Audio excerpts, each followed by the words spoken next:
En ons praat hierso, dis nou 'n week voor Paasfees. En ek wil 'n bietjie praat oor 'n paar van die dinge wat gebeur het in daai laaste paar dae, veral die laaste dag voor die Paasfees. Okay? Eers gaan ek bietjie terug na die Ou Testament toe, 'n paar profetiese woorde, en dan ander skrifte in die Nuwe Testament van die oplei na die Paasfees, en dan wil ek konsentreer op die laaste dag net voor Jesus gekruisig is. So, ek begin in Esegiel hoofstuk 15, dis nou profetiese woorde voor die tyd, net om so fondasie te skep van dinge wat voorheen gebeur het. Jy weet, baie van die Ou Testamentiese profete het Jesus gekwoteer gaande homself wat sou gebeur, en hier is een van daai, Esegiel hoofstuk 15. So ons gaan daar so terug na Esegiel hoofstuk 15 en ons lees vanaf vers 1. Esegiel hoofstuk 15 vanaf vers 1.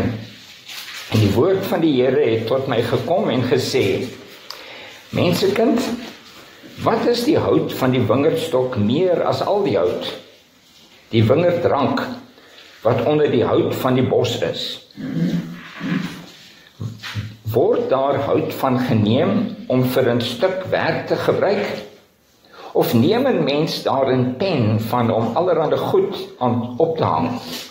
Kyk, dit is aan die vuur oorgegee om verteer te word. As die vuur sy 2 ente verteer het en sy middelste stuk geskroei het, is dit deug vir 'n stuk werk.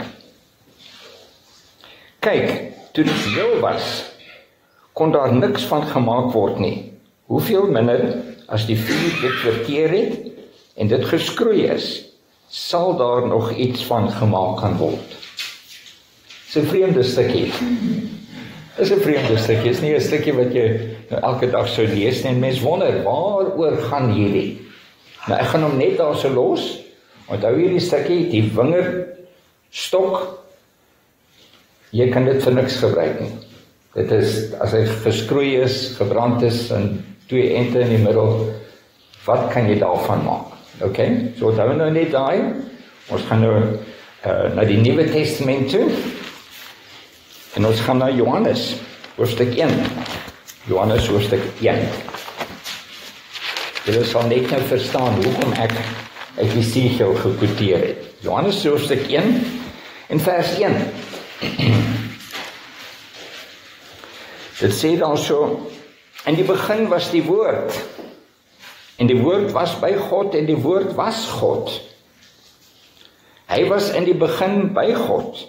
Alle dinge het deur hom ontstaan, en sonder hom het nie een ding ontstaan wat ontstaan het nie. In hom was lewe, en die lewe was die lig van die mense. Net tot daar.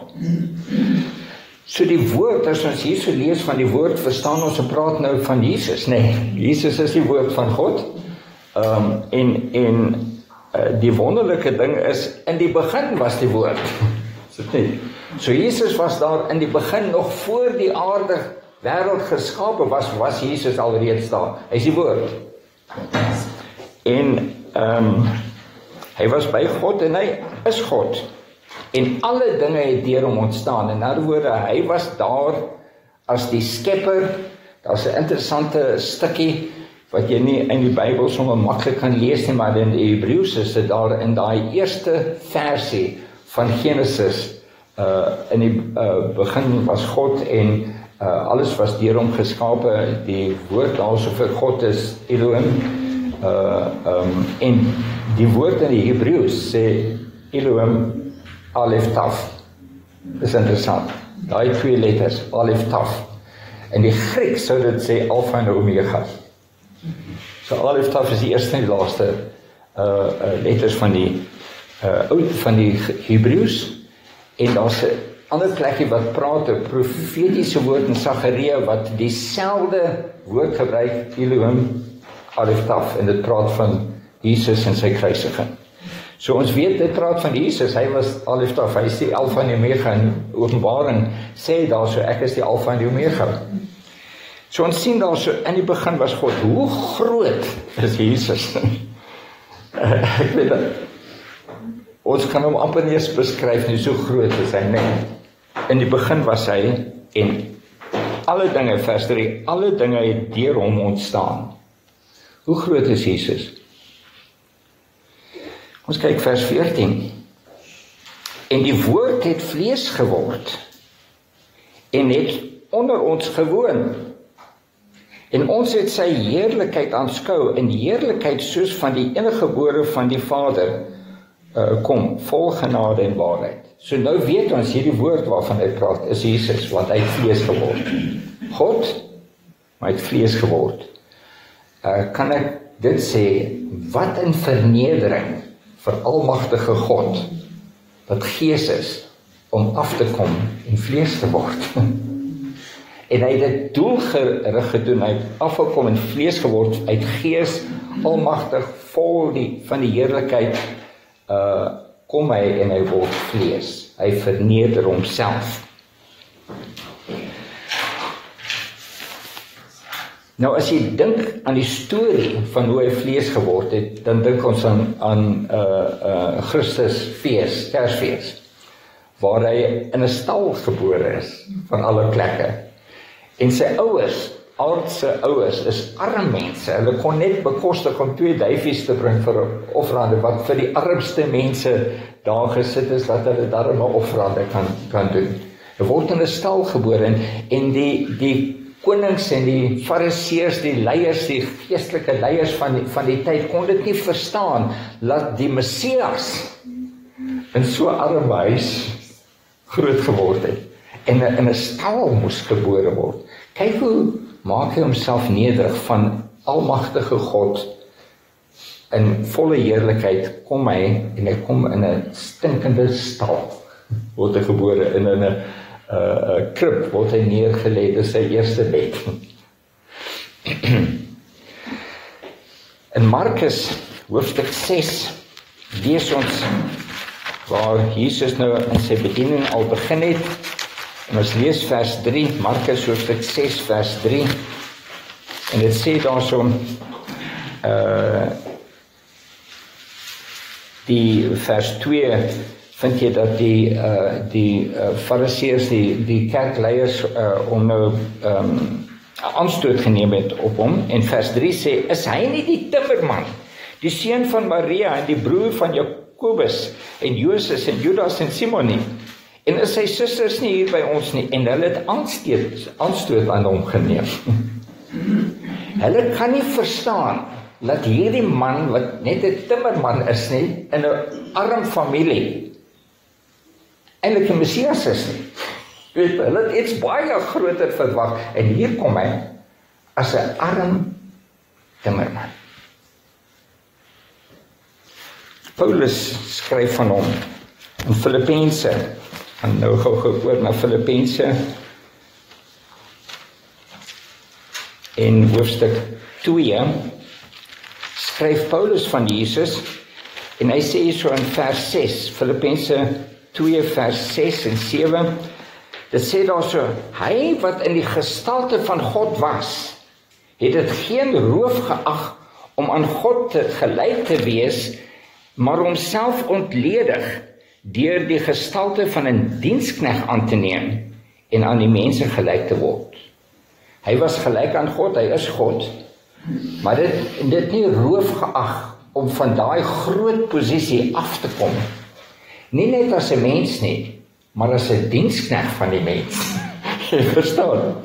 Hoe nederig word almagtige God om 'n diensknegt te wees. Dan gaan ons weer terug na die Ou Testament.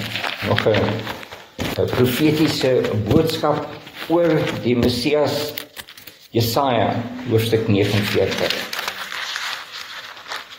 Jesaja, hoofstuk 49, en ek lees van vers 5.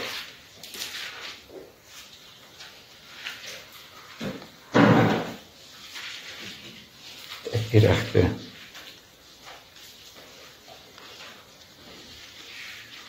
Ek is hier in Jeremia, jammer. Jesaja 49.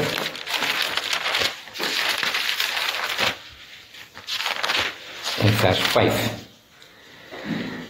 Profetiese woord, en nou sê die Here wat my van die moederskoot af geformeer het om sy knegt te wees. So hy is geformeer om die knegt te wees, om Jakob na hom terug te bring. En dat Israel by hom versamel mag word. So sy doel is om 'n knegt te wees om die volk van Israel terug te bring na die Here toe. Jy sien dit in baie skrifte. En ek word geëer in die oë van die Here en my God en my sterkte. Hy het gesê, dis die Here het gesê, dit is te gering dat u my knegt sou wees om op te rig die stamme van Jakob en terug te bring die gespaardes van Israel. Ek het u gemaak tot 'n lig van die nasies, om my heil te wees tot die einde van die wêreld. In vers 7, so sê die Here, die verlosser van Israel, sy heilige, aan die diep veragte. Het hy woord. Eers praat hy van hom, Jesus as die knegt, dan praat hy vir hom as die diep veragte. Nie net veragte nie, maar diep veragte. Aan hom wat in afskuw is by die volk. 'n knegt van die heersers. Koning sal dit sien en opstaan, vorste, en hulle sal hulle neerbuig. So gaan dit aan. So hy praat hierso van die Messias wat kom as die diep veragte, as iemand wat in verafskuw is van die volk. Dink wat die engele van die hemel sou gedink het oor hierdie, hulle koning, hulle Here, word verafskuw, word diep verag. Hulle moes seker gedink het, hoekom is hy aarde toe gestuur as hy so diep verag gaan word? En jy lees baie, ek seker julle het al baie keer gelees hoe die Fariseërs die leiers, geestelike leiers van sy tyd hom geminag het, en so teen hom gepraat het, en hom teëgestaan het, en al, jy lees dit baie keer. Nou vra ek die vraag, wat sê Jesus van homself? Hier is nou wat profetiese woorde oor hom uitgespreek het. Wat sê Jesus van homself? Kom ons gaan na Markus, hoofstuk 10. Markus, hoofstuk 10, vers 45.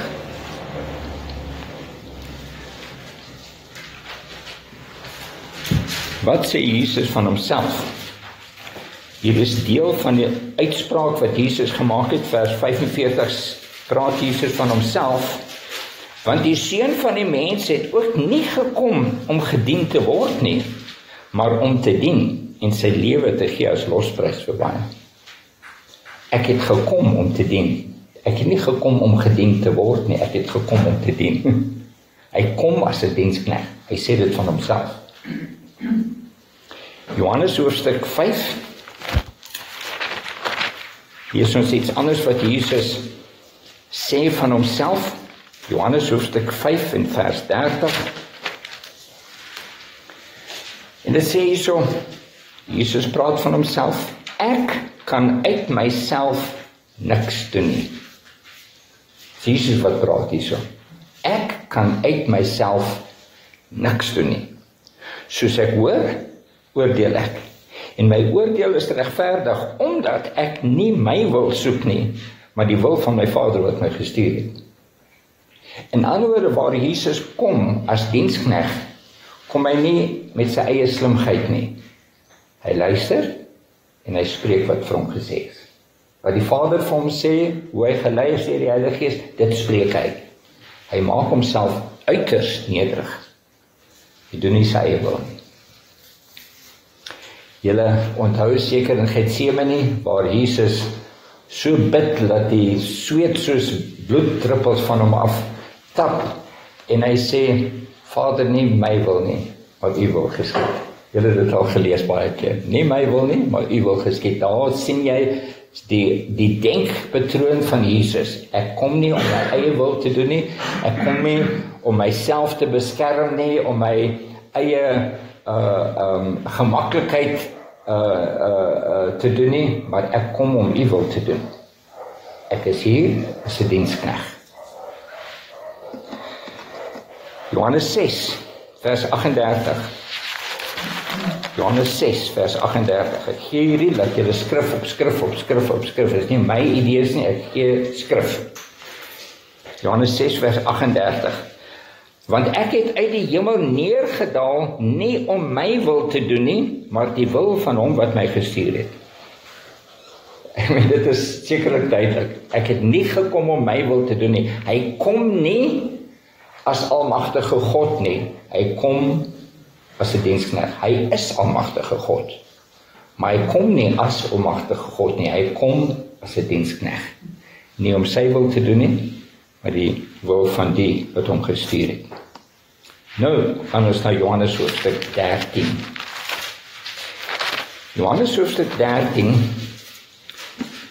begin vers 1, en voor die fees van die Pasga het Jesus, so hier is net voor die fees van die Pasga, en jy sien hierso dat die disciples om die tafel sit vir die nagmaal, die laaste nagmaal. So hierdie van 13, 14, 15, 16, 17 is almal daai aand. Okay, daai hoofstukke gebeur almal daai aand van die laaste Pasgamaal. Vers 8, hoofstuk 18 is waar hy gearresteer is en voor die owerhede gebring is. Okay, so hierdie is reg op die einde. Soos ons nou naby aan die Pasgamaal kom, hierdie is reg aan die einde, en dit is wat daai laaste aand gebeur het. Dis hoe die laaste aand begin.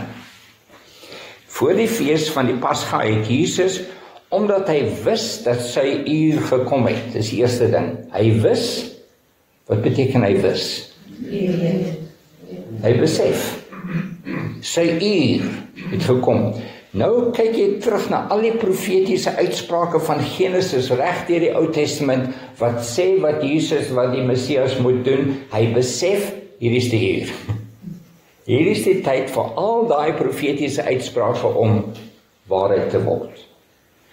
So, jy moet verstaan, as jy nou groot eksamen skryf, en dis môre wat jy dit moet skryf, die aand voor dit, wat is jou gedagtes? Ek is onseker wat gaan gebeur môre, ek weet nie wat die vraagstel gaan wees nie, ek is bekommerd. Is dit nie, julle? Ek wis dat jy nie gedoen is wat. Jy wis dat jy nie geleer het soos wat jy moes. Okay, so hy wis dat sy uur gekom het. Hy gaan die grootste eksamen skryf wat enige persoon in die hele wêreld nog geskryf het. Hy moet homself gee aan 'n verskriklike dood. Gaan hy dit maak? So, dis die eerste ding wat hy wis. Sy uur gekom het, dat hy uit die wêreld sou oorgaan na die Vader, en omdat hy sy eie mense in die wêreld liefgehad het, hulle liefgehad het tot die einde toe. En gedurende die maaltyd, die duiwel het aan dit al in die hart van Judas Iskariot, die seun van Simon, ingegee om hom te verraai, het Jesus, omdat hy wis, hier is die tweede ding wat hy wis, dat die Vader alles in sy hande gegee het. So eerstens wis hy dat sy uur gekom het. Tweedens wis hy dat die Vader alles in sy hande gegee het. In ander woorde, hy het alle mag om te doen wat hy wil. Die Vader gee dit aan hom. Doen soos wat jy wil. As jy die hele wêreld wil verwoes, het jy die krag. As jy nie deur hierdie ding wil gaan nie, jy het die mag om die hele wêreld te verwoes. Alles was in sy hande gesit en hy het dit gewis. Hy gaan alleen na Golgotha toe.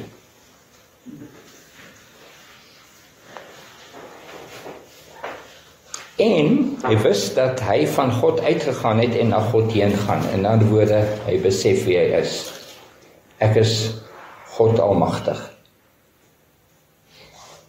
Nou, daar's geen mens op aarde wat nog hierdie 3 dinge, kragtige dinge, gewis het van hulle self net. Sy uur gekom het om die hele wêreld te verander. Dat alle mag in sy hande is, dat hy God is. Daai 3 dinge. Wat maak Jesus met daai 3 kragtige kennisse wat hy dit was? Wat maak hy daarmee? Hy doen die kragtigste ding wat jy kan doen. Vers 4. Het hy van die maaltyd opgestaan, sy boklere uitgetrek en 'n doek geneem en dit om hom vasgemaak. Daarna het hy 'n bak water in 'n bak gegooi en die voete van sy disippels begin was en afdroog met die doek wat hy omgehad het. Wat 'n kontras. Wat 'n kontras. Hy wis hierdie kragtige ding. Wie ek is staan voor die uur, ek is God. Hy gaan staan was sy disippels se voete. Judas in kluis. Hy weet dat Judas hom gaan verraai en hy was sy voete. Joh. Ek sal Sondag bietjie verder praat oor daai deel.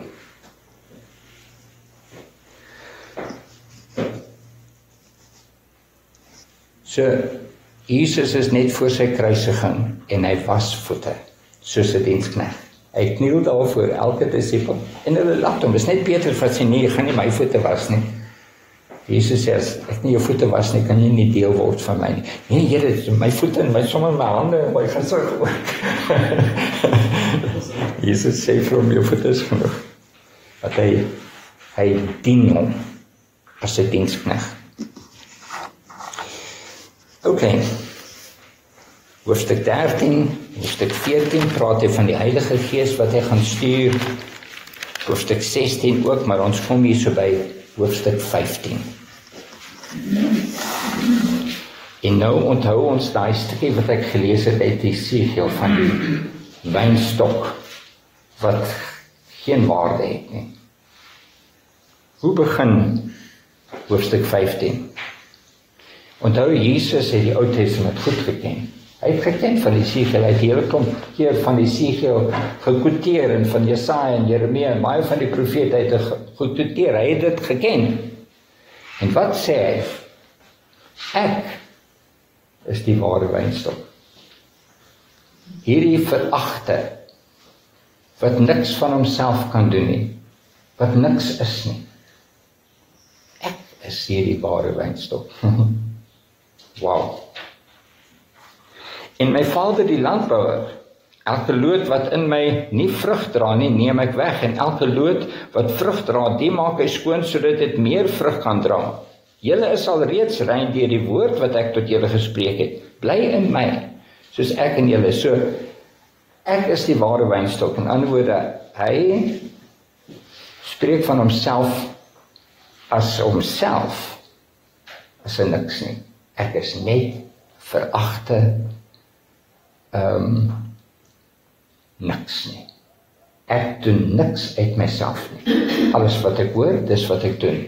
Ek kom nie met my eie krag nie, ek kom uit niks uit. Ek kom uit 'n uiterste nederigheid, net om te dien.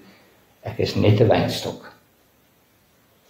Maar as julle vrug wil dra, moet julle in my geënt word. In ander woorde, die nederigheid waarmee ek kom, julle moet daarin stap. Julle moet ook nederig wees. Dis wat ek daaruit kry. Waar hy 'n niks is nie, homself 'n niks gemaak het nie, nie dat hy 'n niks is nie, maar homself 'n niks gemaak het, homself net gekom het as 'n veragte onder die volk. So stuur hy ons uit, nie in ons eie krag nie, maar ons word ingeënt aan daai niksheid van 'n wynstok in nederigheid. Ons gaan nie in ons eie krag nie, ons gaan in sy krag.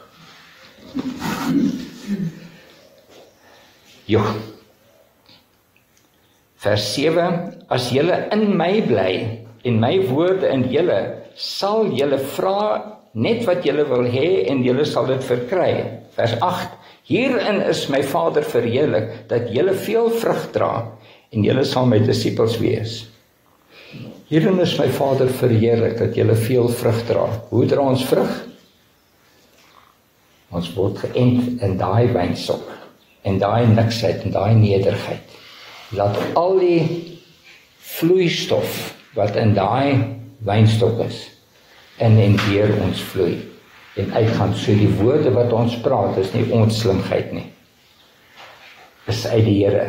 Hy leer ons. Onthou julle Johannes hoofstuk 7, ek het dit nou nie hier so gesit nie, maar Johannes hoofstuk 7 vers 39 staan Jesus by die tempeltrappe en al daai mense wat daar so is gekom vir die grootste fees in die jaar en hulle is besig met hulle godsdienstige rituele om offerandes te doen en wat ook al hulle daai dag moes doen, en terwyl hulle so besig is, staan Jesus op die tempeltrappe en hy roep uit na almal en hy sê, as julle dors is, kom na my toe en drink, en uit julle binneste sal vloei riviere van lewende water. En dit het hy gespreek van die Heilige Gees wat hulle sou ontvang. In ander woorde, as ons dors is, as ons uitgedroog is en dors is en niks is nie, kom na hom toe en wees ingeënt in hom, sodat die lewende water van sy Gees in en deur ons kan vloei, sodat ons nie uit onsself praat nie, maar uit sy krag, uit sy wysheid, sy Heilige Gees wat praat. Ek het al 'n paar keer hierdie ondervind waar ek in uiters swakheid is. Een keer 'n beroerteaanval, ander keer 'n epileptiese aanvalle gehad het wat ek genooi was om iewers te preek, maar ek was so swak dat ek nie eens fisies kon staan nie. En ek het net vir my gesê, nee, ons gaan. Die Here sal my help. Dat ek gesukkel het om by die kansel te staan en so gestaan het met my bene wyd en net vasgehou het, en my bydra aan daai diens was om net staande te bly, dat ek nie omval nie, ek was so swak. Ek het nie eens, my kop was so deurmekaar, ek het nie eens geweet wat ek gaan preek nie. Ek het my Bybel oopgemaak en net begin preek, en uit my binneste het gevloei riviere van lewende water, wat daai gemeentes radikaal aangeraak het. Was nie ek nie. Dis die Heilige Gees, wat ek net toegelaat het, dat hy deur my praat, en dit het al 'n paar maal gebeur.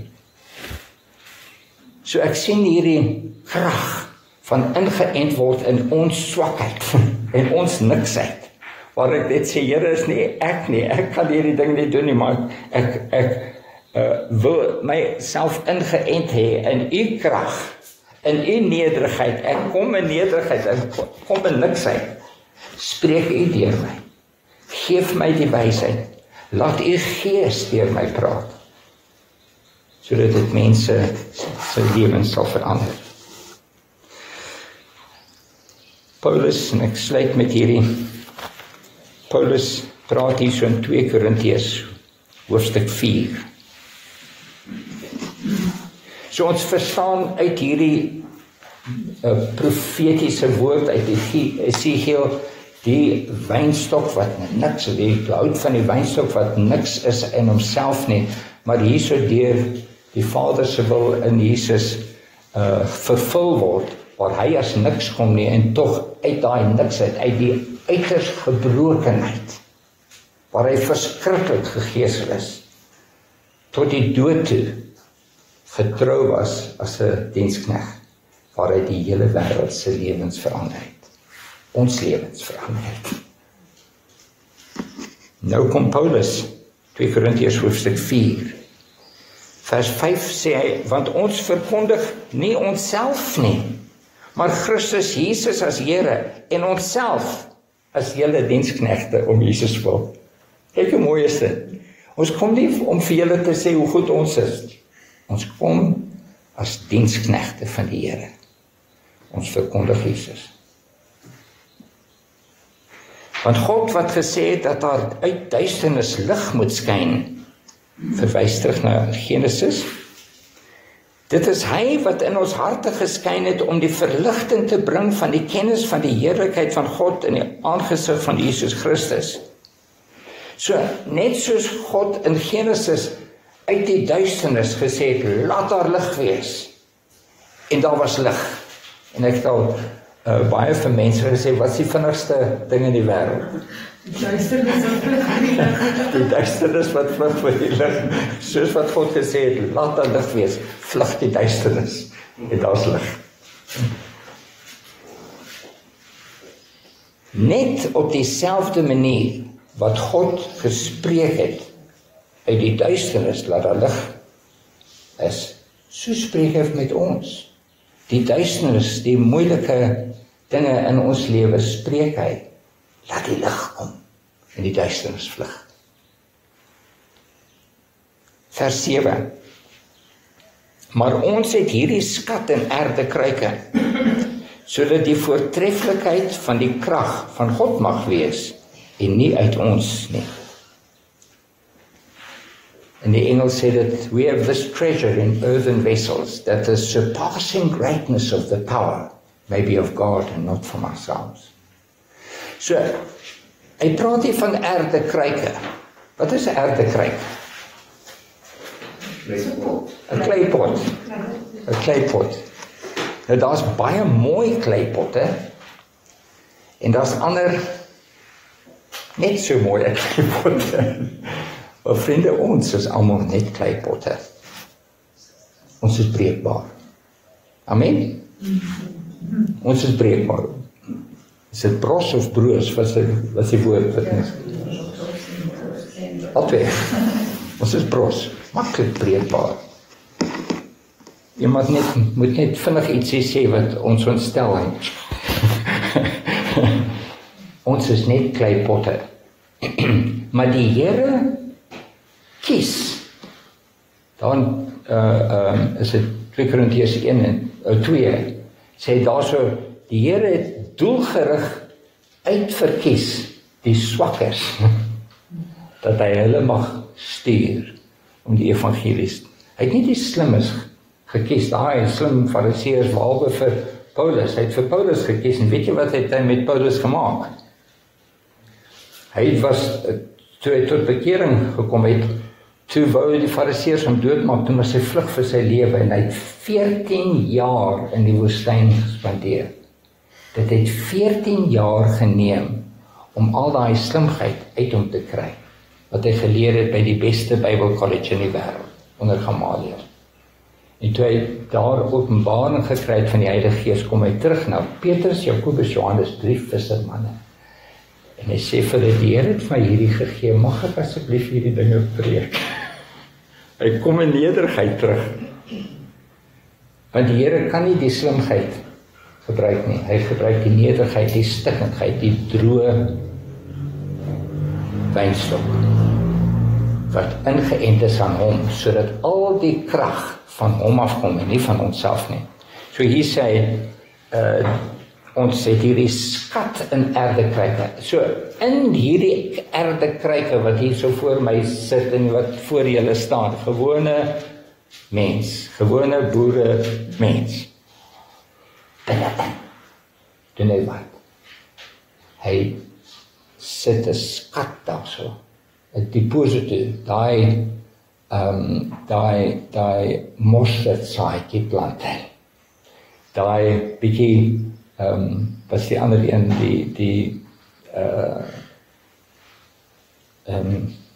wat jy in die meel meng om brood te maak. Suurdeeg, daai suurdeeg sit hy in ons. Daai klein bietjie suurdeeg, daai klein mosterdsaadjie is 'n skat wat hy in ons deponeer. Sodat uit hierdie gebroke, swak wynstok, aardekruik, die voortreffelikheid van God mag vloei. Dat hy uit ons kan vloei. Wat 'n wonderlike ding. Ons het hierdie skat in aardekruike, sodat die voortreffelikheid, the surpassing greatness of the power, sê die Engels, the surpassing greatness, dan word die greatness, die grootheid, wat alle denke oortref, uit hierdie arme aardekruik kan vloei. Dit praat van jou en van my, dat die Here ons kan gebruik, net soos ons is in ons swakheid. Paulus sê daar so is dit hoofstuk 10, sê hy daar so, wanneer ek swak is ek sterk. Weet waar 'n ander plekkie is van daai swakheid, is Hebreërs 11. Onthou julle, Hebreërs 11 is 'n lang hoofstuk van al die die helde van geloof. Een na die ander wys dit van die helde van geloof, al die hele lys, en dan op die einde sê, wat meer sal ek sê as ek praat van Jefta en Dawid en so aan ander helde, wat dit en dit en dit en dit gedoen het, en dan sê dit, uit swakheid sterk geword het. In ander woorde, die common denominator is die Engelse woord, die algemene ervaring van al die helde van geloof, is dat hulle almal op een stadium swak was. Was jy al swak in jou lewe? Ja? Nee? Baie. Dit is 'n goeie beginsel, begin afskopplek, dat die grootheid van God deur julle kan vloei, om net 'n droë wynstok te wees, maar in hom geënt. Daar is die sleutel, in hom geënt, laat sy vloeistof deur jou kan vloei, deur hierdie droë wynstok kan vloei, en baie vrug kan bring, soos hy daar in Johannes 15 sê. Ons het hierdie, kan ek julle vra om daai versie te leer, dat julle dit kan afsê. Ons, sit jou naam daarso, ek, Henry, 2 Korintiërs 4 vers 7. Ons het hierdie skat, ek het hierdie skat in my erfdekryk, sodat die voortreffelikheid van die krag, the surpassing greatness of the power, van God mag wees en nie uit my nie. Hy wil jou gebruik om sy heerlikheid voort te doen. Mag die Here ons help om daai posisie van nederigheid aan te neem, om gewillig te wees, soos Jesus gewillig was om uit daai heerlikheid uit te kom en net 'n diensknegt te wees, net 'n erfdekryk, net 'n veragte te wees. En hy het dit gedoen sodat hy niks mense, nederige mense kan neem en hulle oplig, net gekies die tollenaars en die vissermanne en mense wat geminag was, wat die fariseërs gesê het, hoekom eet hy saam met die sondaars? Daai is die mense wat hy gekies het, die mense wat al klaarstukkend was, sodat hy hulle kan oplig. Jy kan dink aan een van hulle, Maria Magdalena, veragtelike mens. Was dit sy wat gekom het net voor die kruisiging en gekom het met 'n albaster fles wat dit gebreek het, net oor hom gegooi het. En die fariseërs het gesê, selfs Judas het gesê, maar hoekom doen hy dit? Met daai is duur, selfs daai lekker reuk water is duur gedoen, ons kon dit verkoop het en aan die armes gegee het. Hy wil eintlik bietjie van daai geld vir homself gevat het. En Jesus het daar gesê, onthou julle wat hy gesê het van hierdie vrou? Wat hierdie vrou vandag gedoen het, sal vir ewig ons herinner aan haar. En hierso praat ons 2000 jaar later oor daai selfde ding. Is dit nie kosbaar nie? Die klein dingetjies wat ons gewillig is om te doen uit gehoorsaamheid, sal 'n herinnering voor God wees. Mag ons dit doen. Liewe Heer,